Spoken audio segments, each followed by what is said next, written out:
What's up, ladies and gentlemen? It is the Offensive Madman coming to you today.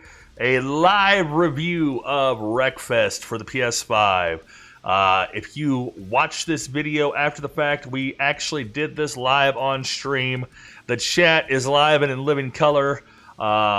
We are having some fun, or at least attempting to have some fun with this Wreckfest. It was May's 2021 PS5 offering. Basically, we're going to get right into it. I don't think we're going to have quite as many questions about this game or comments about this game as we did with Outriders, if you watched the Outriders review last month. But yeah, Wreckfest at its core is actually a really interesting game. It wasn't exactly what I expected it to be, truth be told. I thought it was a racing game until I downloaded it. And then I thought it was a demo derby game, and I was wrong, sort of, on both accounts. The big offering for single-player game enthusiasts, if that's what you want to call us, is the Racing Career. As you see here, there's 5 various things you can unlock. I have not unlocked all of them. In fact, just prior to going live on this video, I discovered how you unlock each one. You see the 0 to 1800 there, 0 to 2200, and 0 to 2600, all the way down to 0 to 3600 to get the championships. Which is a neat thing, means you don't have to actually earn the championships to advance the career, so that's kind of cool. We're going to do the hell. You need to unlock these series. So there's also series, so this is the National Amateurs Circuit. You have to unlock some of these races that are great out here. As you can see, I'm not 100% through this game, which anybody who has watched any of my reviews should know that's kind of how I operate. I don't think you have to be all the way through a game in order to give your adequate feelings about said game. So I'm about 15 hours in to this, maybe 10, 15. Oh, that's kind of cool. So you can change, this is something I just figured out. So you can change the vehicle damage. That's kind of cool. One of the things you can do is upgrade your car. We'll take a look at that real quick. It has an abundance of parts. Is it Need for Speed Underground 2 level customization? Definitely not. But you can go through and upgrade engines all the way down. There's a few engines for that one. Air filters for, various things, which I'm going to go ahead and replace the air filter in this car as we get ready for the next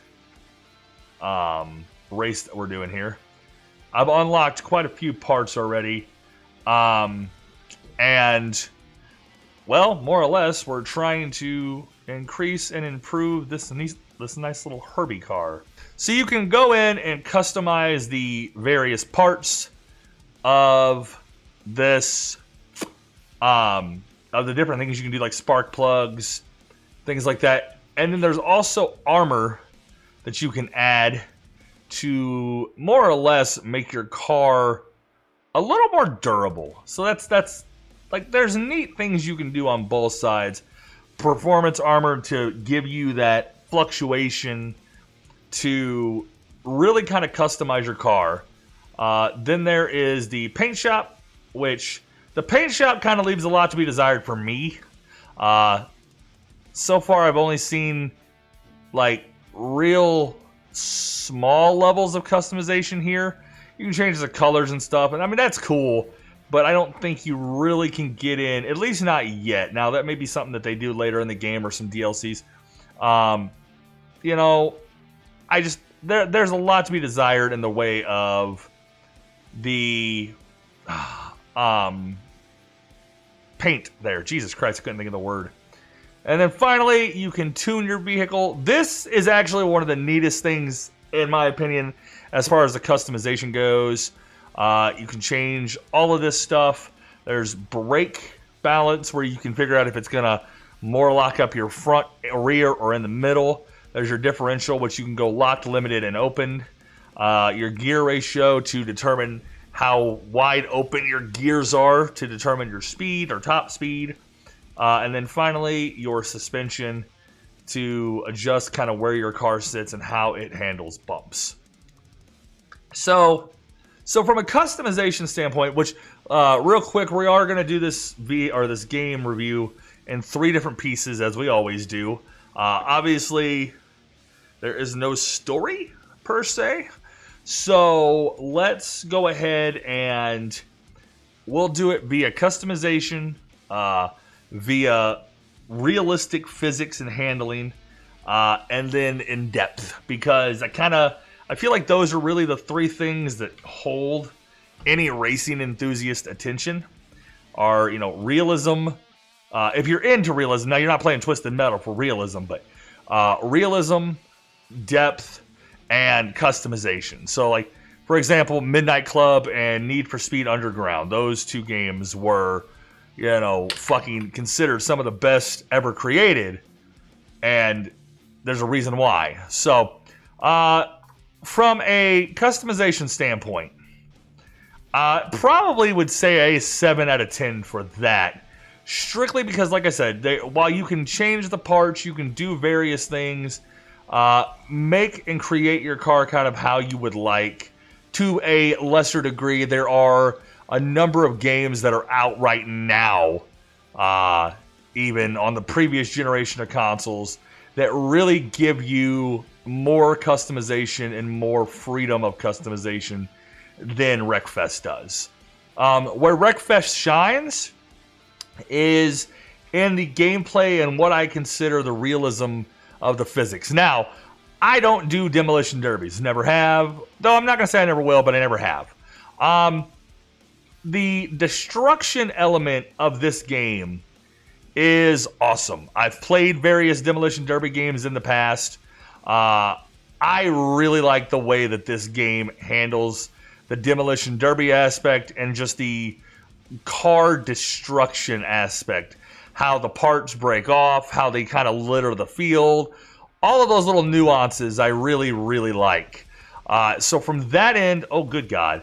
From that end, we're going to go ahead and say probably an 8 out of 10. And I say that only because while the racing itself is interesting,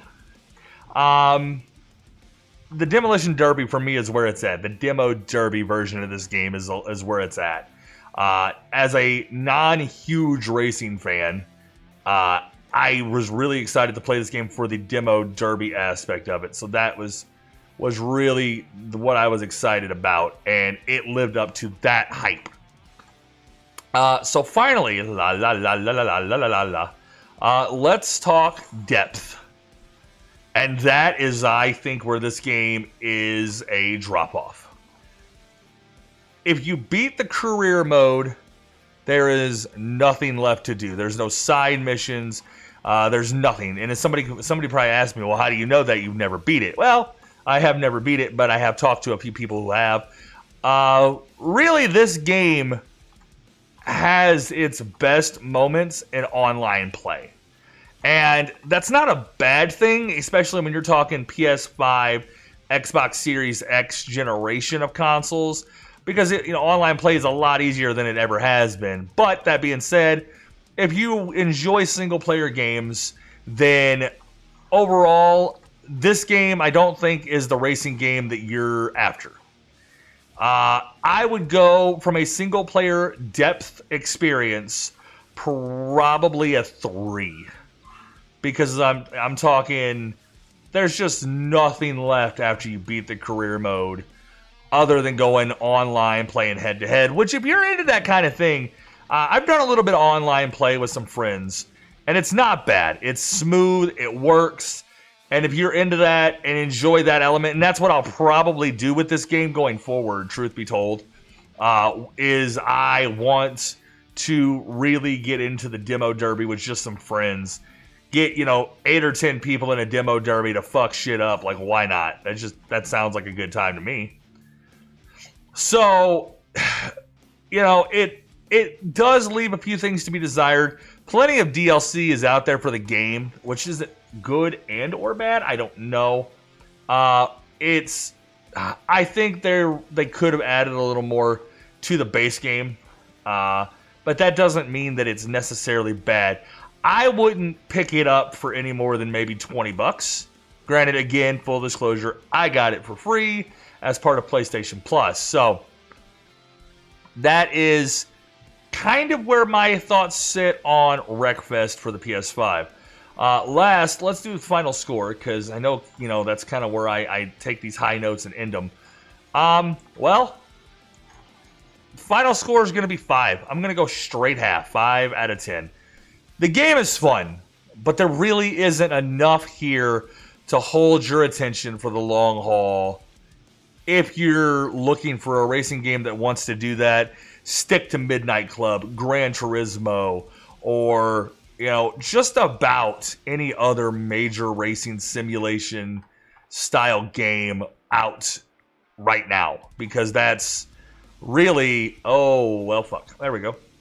That's really gonna be your better cup of tea than this, personal opinion. So yeah, 5 out of 10. If you get the chance to pick it up for under $20, pick it up. It's really not a terrible game, but it's just not worth a lot more than that, in my opinion. So, next month, we're going to come back with another Is It Worth the Drive Space, as we have every month. I'm not sure what we're doing next month. If you have suggestions on a game you'd like to see me review, then drop those in the comments. If you haven't followed on Facebook, do that, and you can join in the conversations as we do those live. And then finally, we have a Discord server where we are always talking games, always poking fun, always having a good time.